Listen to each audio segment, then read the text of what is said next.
All about today, I'm going to share a principle that has really been drummed home into my mind this week, because I'm getting very excited, because next Tuesday on the 23rd of April I'm doing my first Empowered Relief Pain Workshop. Empowered Relief Workshop is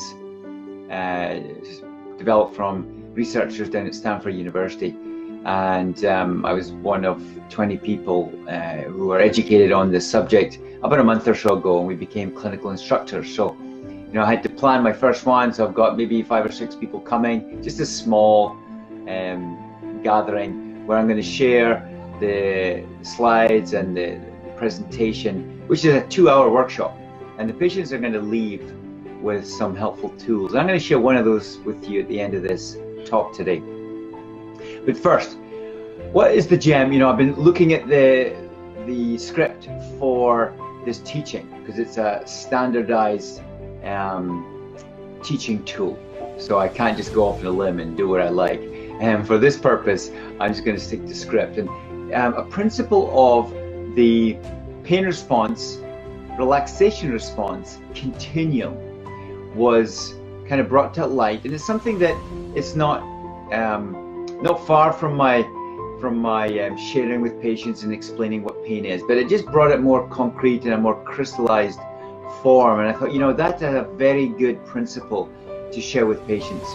And as I was reading over the script, you know, several times, something just popped out at me, and I thought, you know, I'm going to share that on my live stream. And it's this: you know, when we have pain, we are in a sort of fight-flight response. You know, and that's fine if you just burnt your finger on the stove, or you've walked on a piece of glass. But if this pain is continually occurring in your life, whether it's, you know, every day or every other day, but, you know, recurrent or constant pain, then we can't run away from it. We can't, you know, quickly move our hand away from it like we do with the hand on the stove. So it becomes an internal problem. And what happens is we have something called a pain response in the body. And that can be a shallow breath. It can be a fast heart rate, or shallow breathing, or a fast heart rate.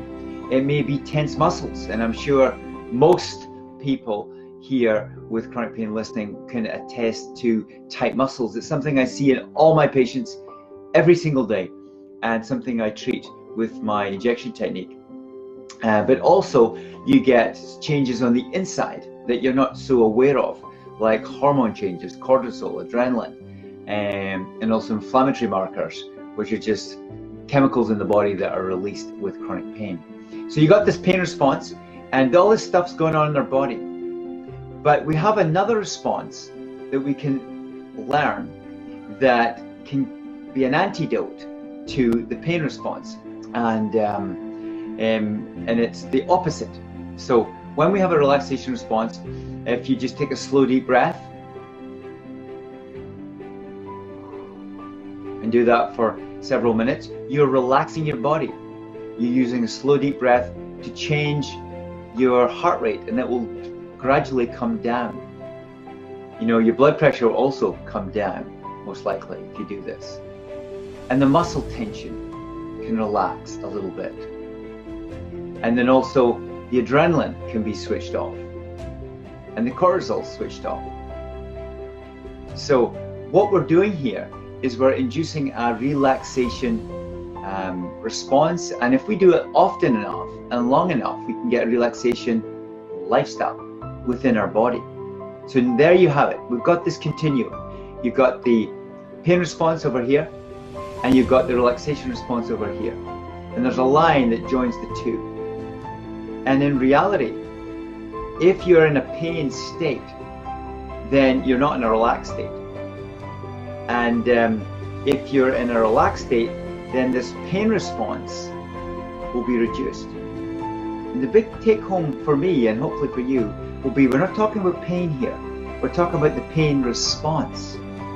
Because over here in the pain response, it's the sympathetic nervous system that is being stimulated. That's the part of fight, flight, or freeze response. And over here is the relaxation response, which is the parasympathetic nervous system. And that's, stimulated if you're sleeping, or stimulated if you have, say, a nice meal and you sit down and relax on the couch afterwards and have a good conversation with someone. You relax, you're having a good time. That's literally the part of the nervous system that's working. And there's this, relationship between the pain and the relaxation. And where are you on that scale? And the reality is, if we're unaware of our breathing, if you're unaware of the busyness of your day, you just maybe get up and go 100 miles an hour and do lots of things all day, then it's the pain response or fight-flight response or sympathetic response that's been stimulated, which actually keeps the pain alive and keeps the pain response going on and on and on. So the take home tonight is, how do we reduce the pain response and how do we increase the relaxation response? So 3 things I'm going to share. One is exercise. If you do not exercise, what's going to happen is you're going to get more pain. The research shows that if you don't exercise, you're going to get pain. It's just a straightforward principle, and when you think about it, one of the definitions of being alive is that we move. The day that we stop moving is the day we die. So just get out there and do some exercise. If you can't do much, just do a little bit, but start small and work it up. It's really important. And when we exercise, the response in our physiological system is we'll drop our blood pressure, we will drop our heart rate. We can slow our breathing rate down if we take slow, big, deep breaths when we exercise. So you're getting that relaxation response after exercise. That's one of the reasons, I think, why exercise is so important. And not necessarily a specific form of exercise. The research doesn't show like running is better than walking, that is better than weights, then better than yoga. No, the exercise research shows that it's the fact that we do exercise. So let's get exercising every day or almost every day, and that will help you. The second thing is something that called binaural relaxation music. So I looked this up on YouTube last night, and you can investigate for yourself. But the whole point of this is that you have earplugs in, you're listening to your, say, YouTube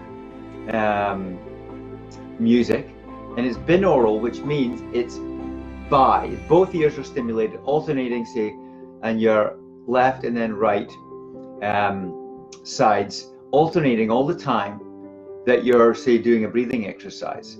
And that helps to reprogram the limbic system and the unconscious aspect of our brains to help relearn and deal with chronic pain. Because chronic pain is all controlled in that unconscious area of the brain called the limbic system, right in the heart of our brain. But with this technology, that the research has been around for like 20 or more years, that alternating sounds in your ears can really help. So, little suggestion: maybe have a look online.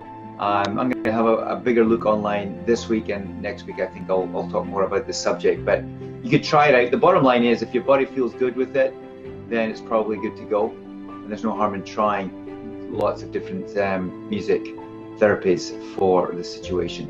And when you're in that listening mode, just do some breathing exercises. Slow in through the mouth and out through the mouth. So in through the nose and out through the mouth. And you can slowly do that. Take your time. Another way is just to contract or tighten up the muscles. For example, you could start on your feet as you take an inhalation, and as you exhale, you relax your feet muscles, and then work up the body and your calves, your legs, your thighs. You can move on to your abdomen, your low back, middle back, upper back, and working up, and then shoulders down into your arms, hands, face, and then you can do a whole body tightening and then relaxing. And as you do that, listening to these sounds all the time. So this is one of the core things that I'll be sharing in my workshop. Unfortunately, I can't share it online. I can't give it away for free due to the rules and regulations around the teaching, but the principle is there, and there are resources online for you. So I thought I'd just leave a couple of take-home messages today on how you can help reprogram the subconscious mind and the research is there behind it.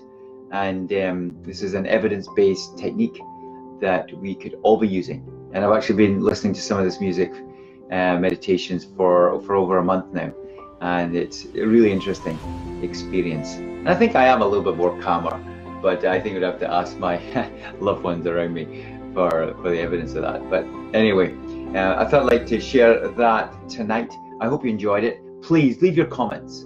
What would you like me to talk about? Next week, I think I'm going to talk more about this subject, but in future weeks, what would you like me to talk about? Leave your comments, give me some feedback. And just remember, if you are having any issues with your pain, please see your own physician, or see a local community nurse practitioner or healthcare provider to discuss your situation. So I thank you for joining me. It's been another good time here. I've enjoyed myself. I hope you have too. You have a good day wherever you are in the world, and we'll see you on the next live stream. Bye for now.